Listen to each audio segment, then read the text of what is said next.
What up and welcome, conference semifinals. Can the Warriors rally back? Can the Suns hold things off? What goes on in the Eastern Conference? Will we have a conference finals rematch? Highlights coming up next. Let's rock and let's roll. It's the Rockets and the Warriors game 5. Warriors trying to avoid elimination, trailing by 9. Javon Roll cuts the lead to 6 here early in the third quarter. D.D. McDyess has been phenomenal in this series after a rough first round against Sacramento. The spin inside and the foul, back to an 11-point game. Next time down, more McDyess. 14-point lead in the Rockets, threatening to run away in the third. Inside, they find McDyess, the highlight reel continuing, and the Rockets are on top. Late third quarter, Warriors trying to rally back inside, 2 points for Damian Pack.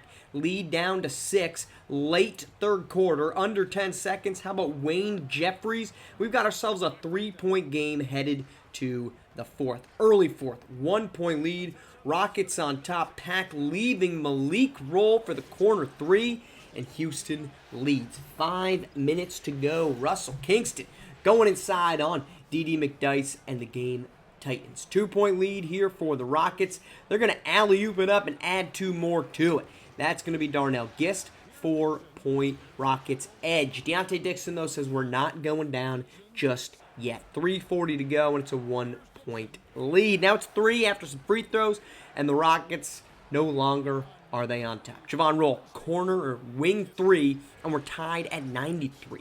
95, Rockets are on top. Here comes Dixon inside. Tough finish over the top of Gist to knot us back up. But anything you can do, I can do better. Here comes D.D. McDyess, the heralded prospect in his second year, looking like it. 2-point game, 2 seconds left. Tie game. Are we going to overtime? Kingston at the buzzer on the offensive rebound, but definitely not on time, which means extra hoops in the H. Kick it off, opening possession, Javon Roll finding Kingston. That 2 is going to count. And Russell Kingston has given the Warriors a 2-point lead after that first possession. But here comes McDyess. Another triple, and Houston leads by 1. 4:06 to go. Rockets trying to provide a little bit of action and a little skyhook, a little running skyhook from the MVP finalist Gist. He does a little bit of everything, though, because on the other side, it's a block on Dixon, and the Rockets lead preserved at 2. He can also go deep.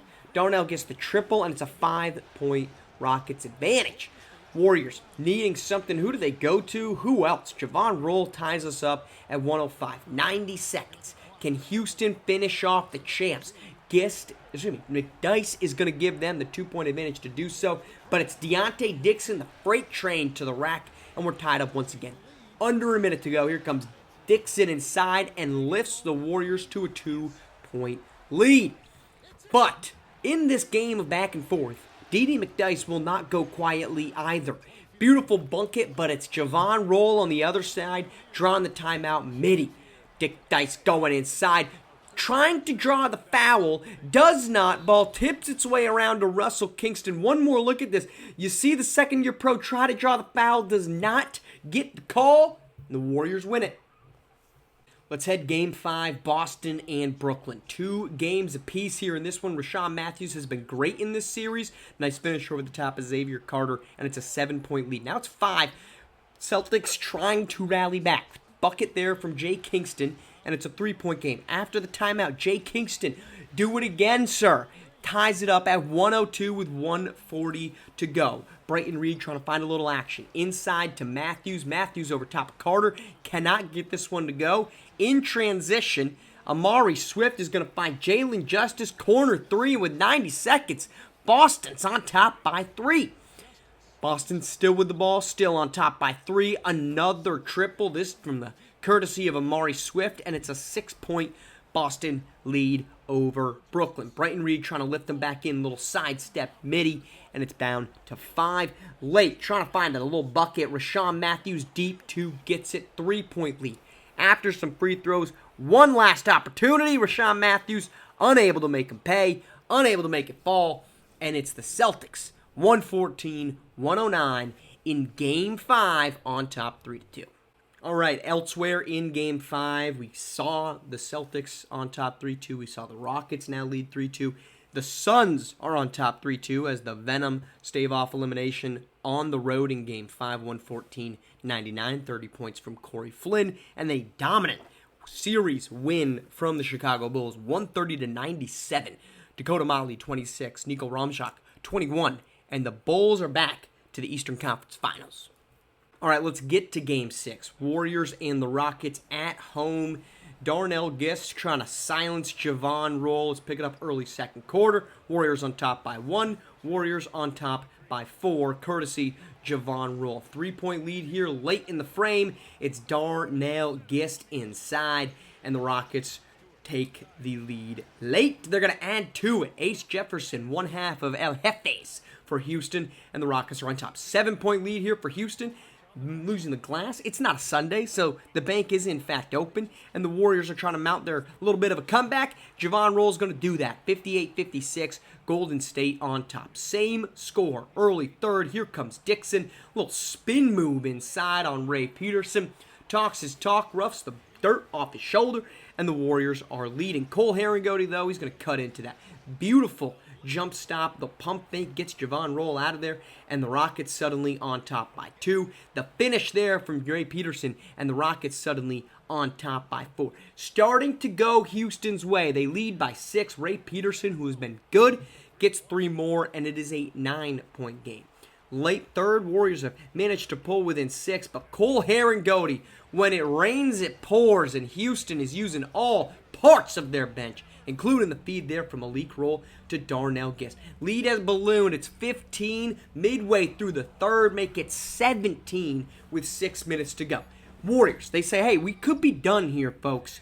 Let's lock in. Javon Roll, looks like he might have punched Cole Herringody there. But we've got ourselves a maybe bit of a comeback with 4 minutes to go. Ace Jefferson says, come back to this. Triple. 15-point lead. What are you going to do with it? Then, in transition, a chance to add to it. It's Ace Jefferson again. No comeback coming. It's the Rockets 119-98, and the defending champs are done. Elsewhere in Game 6 is no repeat. Houston takes down Golden State. We just saw that. Also, no repeat Eastern Conference Finals for the Brooklyn Nets as Boston decimates them. 149-103. One heck of a night from Amari Swift. 48, 10, and 7. The forward is doing his thing, and a triple-double with 28 points from Jalen Justice. And, hey, how about another 3-1 comeback? After Phoenix had a 3-1 comeback of their own against against Oklahoma City, Las Vegas trying to get a 3-1 comeback of their own. They win 125-93. They do that with just 17 points apiece from P.J. Williams and Kai Udry, and we're headed back to Phoenix for Game 7. So let's head right there. We've got Game 7. 2 greatest words in sports. It's Phoenix and it's Vegas. Vegas, third or early second quarter, late second quarter, they're suddenly on top by 12. Hold on a second. The comeback would come, though. Here come the Suns, tie this thing up at 70 apiece, and Jacoby Cleaves starts to do Jacoby Cleaves things. Triple, and they're on top by 3. Now, early fourth quarter, here comes Cleaves again.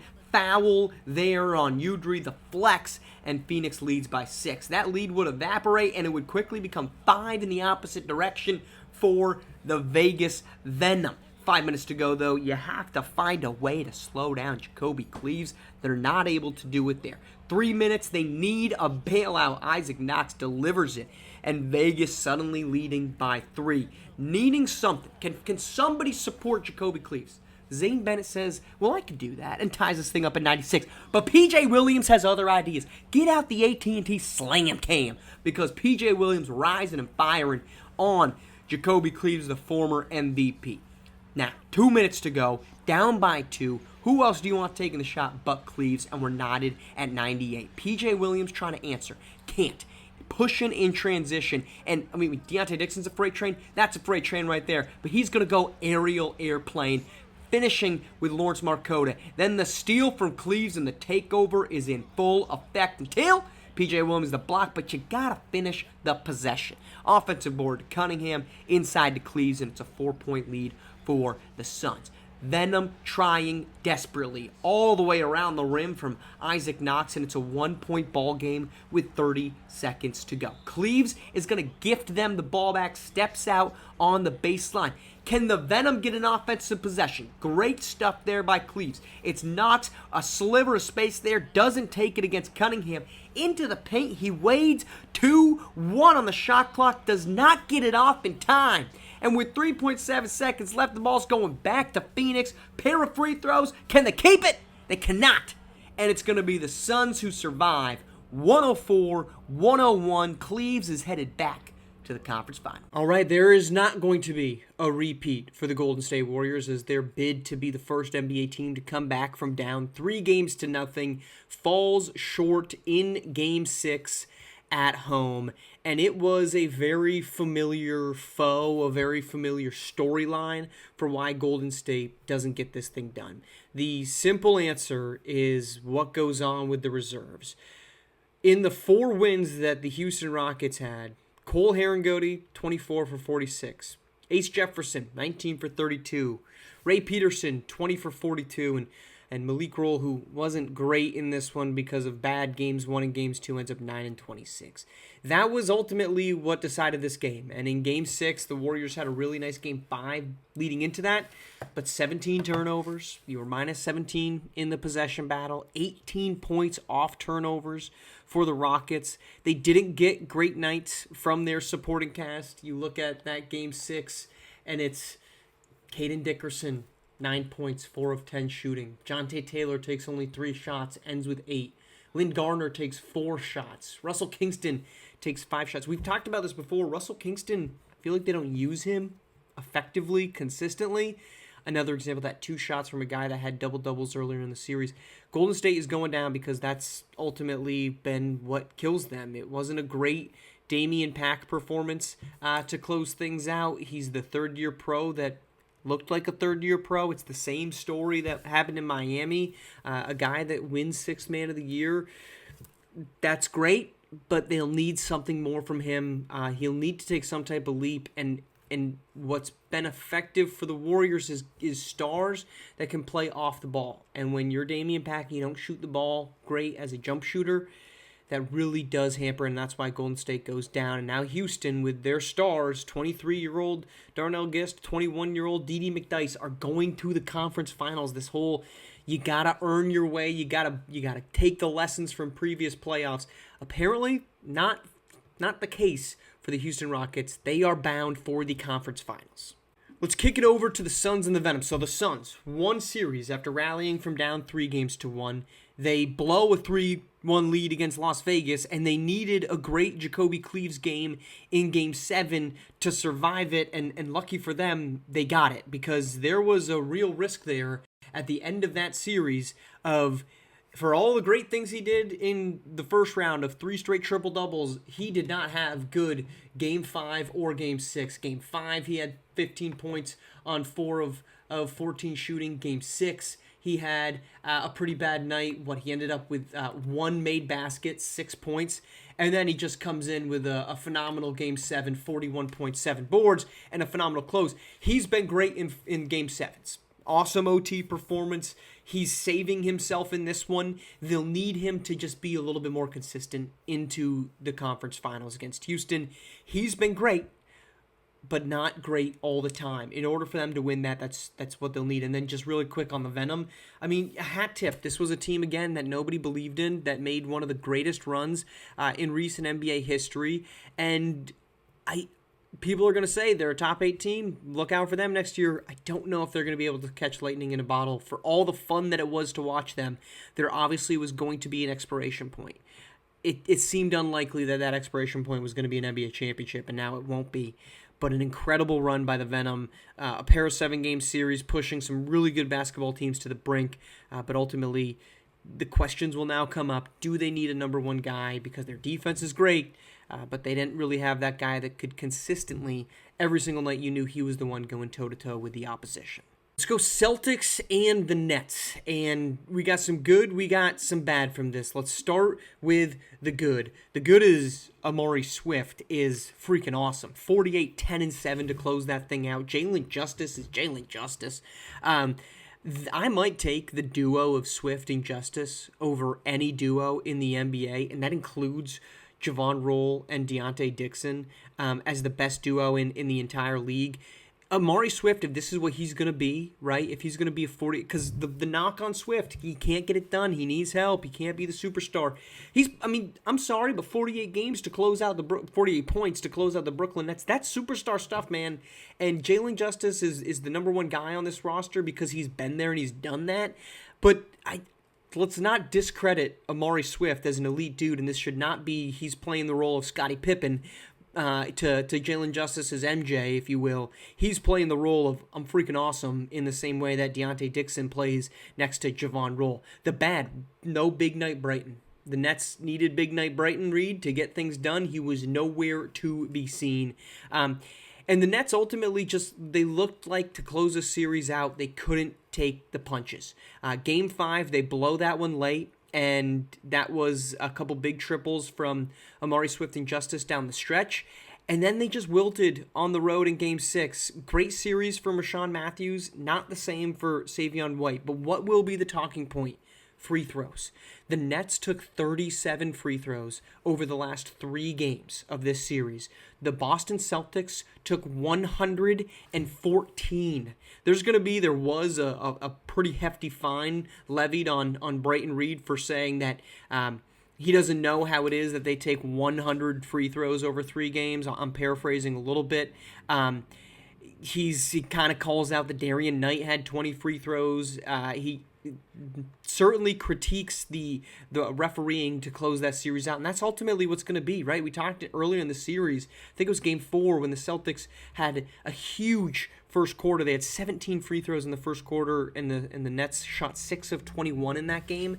I hate when series get there, but it's hard not to look at the discrepancy, 114 to 37, and say, nope, everything's up to board, everything's kosher. I find that hard to believe that it was that imbalanced, especially with a guy like Rashawn Matthews scoring 31 points pretty much every game out there. He probably was getting hacked more than he was.